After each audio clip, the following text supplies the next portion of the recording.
Welcome back sa aking YouTube channel. Para sa mga first time lang po na manood, please click mo na yan dyan, Miss TV.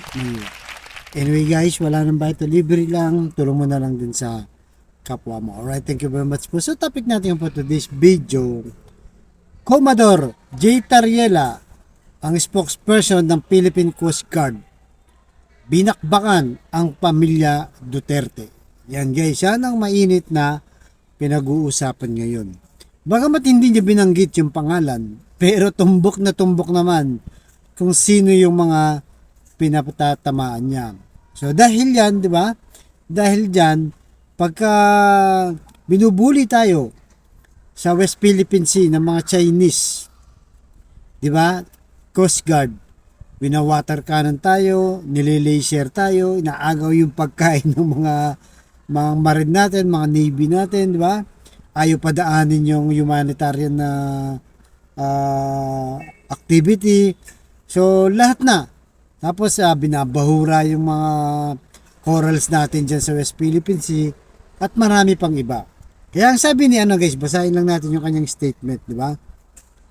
Ang sabi ni Commodore Tariela, sabi niya dito, they never had any comments when the armed forces of the Philippines and the Philippine Coast Guard were subjected to inhuman and barbaric while carrying out a medical evacuation in Ayungin Shoal. So ayan guys, tuloy natin guys ha.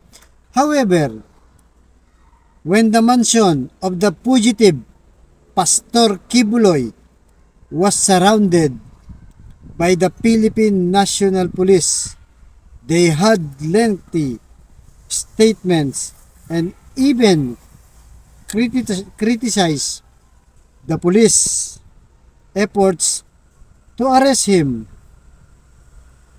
I find such reaction, sabi niya, di ba? Paradoxical, and it's make a one question where their loyalty and interest really lie. So malinaw yan guys, talagang mga Duterte yun, di ba? Talagang wala naman talaga silang comments pagdating sa West Philippine Sea. So ano nga bang sinabi ni Duterte? Si Rodrigo Duterte, si Sara Duterte, di ba? Sama na natin guys, si Robin Padilla, di ba? Si Robin Padilla na talagang todo tanggol. Ito sinasabi ni J. Tariela eh. Bakit hindi may pagtanggol, di ba? Ang mga Pilipino, mga Navy, Marines, di ba? Philippine Coast Guard. Sa mga Chinese, bakit ayaw i-condemn ng mga Duterte? Di ba? Samantalang itong kay Pastor Kibuloy, na kung saan ay pugante na guys, hinahanap na ng batas, legit ang pag-aresto sa kanya, ay kinukundin na nila. Diba? So nakikita natin guys, talagang pinagtatanggol nitong mga Duterte na to at saka ni Robin Padilla, si Pastor Kibuloy. So ano nga ba sabi ni Sara? Ito sabi ni Sara, kaysa ako sa mga nananawagan ng maayos at katanggap-tanggap at makataong pagpapairal ng batas at pagtataguyod ng hustisya sa ating bansa. O, di ba guys? Tindi, di ba? Talagang nananawagan pa, di ba? Nananawagan pa. Itong si Sara Duterte na katanggap-tanggap daw ng makataong pagpapairal. Eh yung ginagawa ng China guys, katanggap-tanggap kaya yon, di ba? Hindi ba niya nakikita na pambubuli, alas mamatay na, di ba? Lalo na yung winater cannon, nagkasugat-sugat pa. May mga napilayan, may mga na-hospital, di ba? Para sa kanya ba yan? Ano lang? Wala lang yun, di ba? Wala lang yun, di ba? Kasi nga maka-pro-China sila. So, kaya napupunan talaga siya. Itong mga pamilya Duterte na to. O, ito namang kanyang tatay, guys. Idol niya to. Si Digong, ano masabi ni Digong?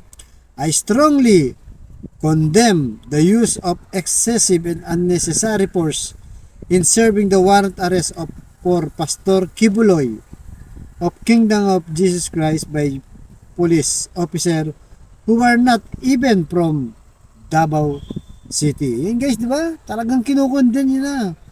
Napakarami daw, sobra daw. Yung mga pulis dyan, napakadami. Para hulihin itong si Pastor Kibuloy. Ito namang si Digong, parang hindi abogado, di ba?